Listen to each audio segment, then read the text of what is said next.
orang Indonesia telan mikroplastik kedua terbanyak di dunia, sekitar 13 gram. Mikroplastik, partikel plastik kecil yang berasal dari berbagai sumber, telah menjadi ancaman serius bagi kesehatan manusia dan lingkungan. Sebuah laporan terbaru mengungkapkan bahwa orang Indonesia mengonsumsi mikroplastik dalam jumlah yang mengkhawatirkan, sekitar 13 gram setiap minggunya, menjadikan Indonesia negara kedua tertinggi di dunia dalam hal konsumsi mikroplastik. Fenomena ini menimbulkan pertanyaan serius tentang dampaknya terhadap kesehatan masyarakat dan apa yang bisa dilakukan untuk mengurangi paparan terhadap partikel berbahaya ini. Apa itu mikroplastik?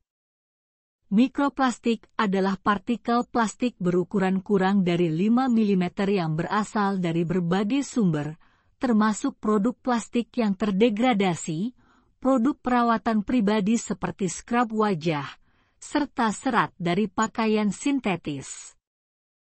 Partikel ini sangat kecil sehingga seringkali tidak terlihat oleh mata telanjang, namun dampaknya terhadap lingkungan dan kesehatan manusia tidak bisa diremehkan.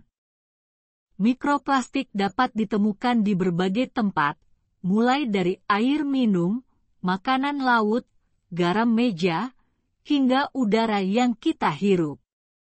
Partikel ini masuk ke dalam tubuh manusia melalui konsumsi makanan dan minuman yang terkontaminasi serta inhalasi udara yang tercemar. Seiring waktu, mikroplastik dapat menumpuk di dalam tubuh, menimbulkan potensi risiko kesehatan yang serius. Indonesia, konsumsi mikroplastik yang mengkhawatirkan.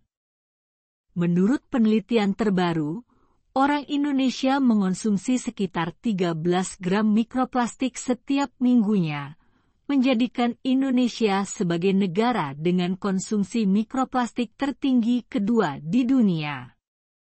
Angka ini sangat mengkhawatirkan mengingat potensi bahaya yang ditimbulkan oleh mikroplastik terhadap kesehatan manusia. Salah satu faktor utama yang berkontribusi terhadap tingginya konsumsi mikroplastik di Indonesia adalah polusi plastik yang meluas di lingkungan. Indonesia dikenal sebagai salah satu penyumbang sampah plastik terbesar di dunia, dengan banyak sampah plastik yang berakhir di lautan, sungai, dan lingkungan sekitarnya. Sampah plastik ini kemudian terdegradasi menjadi partikel mikroplastik yang masuk ke rantai makanan melalui ikan dan hewan laut lainnya, serta mencemari sumber air minum. Selain itu, penggunaan produk-produk yang mengandung mikroplastik dalam kehidupan sehari-hari, seperti produk perawatan pribadi dan pakaian sintetis, juga berkontribusi terhadap tingginya konsumsi mikroplastik.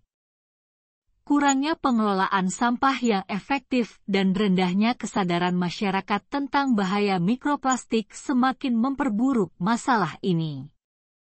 Dampak kesehatan dari konsumsi mikroplastik.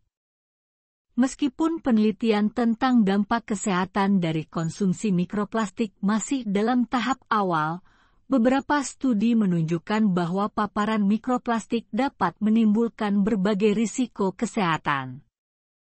Mikroplastik dapat mengandung bahan kimia berbahaya, seperti bisphenol A, BPA, dan ftalat, yang dikenal sebagai disruptor endokrin dan dapat mempengaruhi sistem hormonal manusia.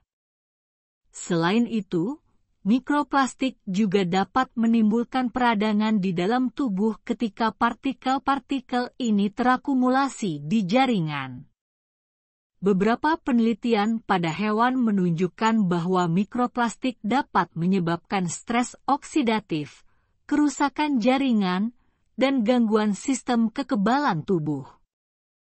Meskipun bukti langsung pada manusia masih terbatas, potensi risiko ini cukup untuk menimbulkan kekhawatiran besar di kalangan ilmuwan dan praktisi kesehatan. Langkah-langkah untuk mengurangi paparan mikroplastik. Untuk mengurangi paparan mikroplastik dan mencegah dampak negatifnya terhadap kesehatan, diperlukan langkah-langkah yang terpadu dan menyeluruh.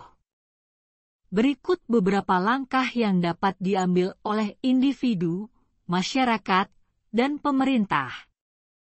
1. Mengurangi penggunaan plastik sekali pakai. Salah satu cara paling efektif untuk mengurangi mikroplastik adalah dengan mengurangi penggunaan plastik sekali pakai, seperti kantong plastik, botol air, dan sedotan.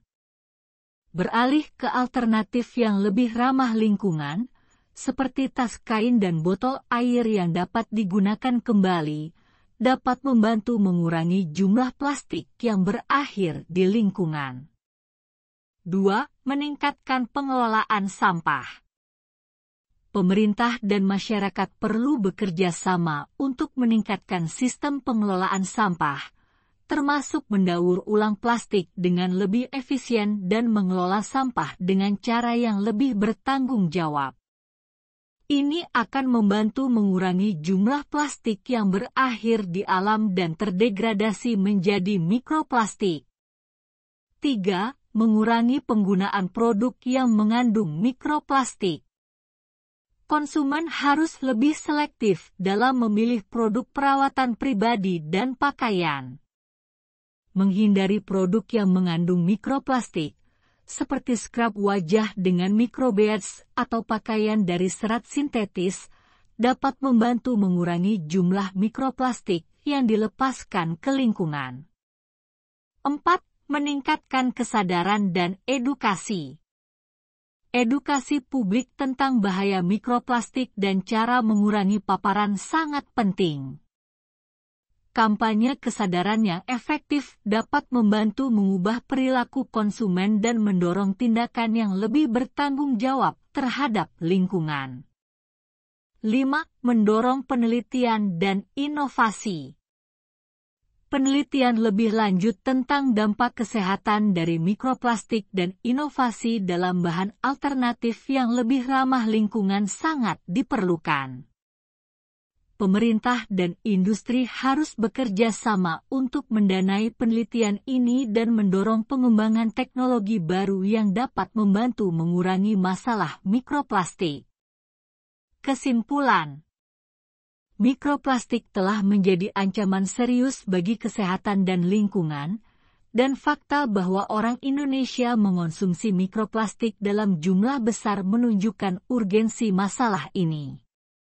Dengan mengambil langkah-langkah yang tepat, mulai dari mengurangi penggunaan plastik hingga meningkatkan pengelolaan sampah dan edukasi publik, kita dapat bersama-sama mengurangi dampak mikroplastik dan melindungi kesehatan kita serta lingkungan.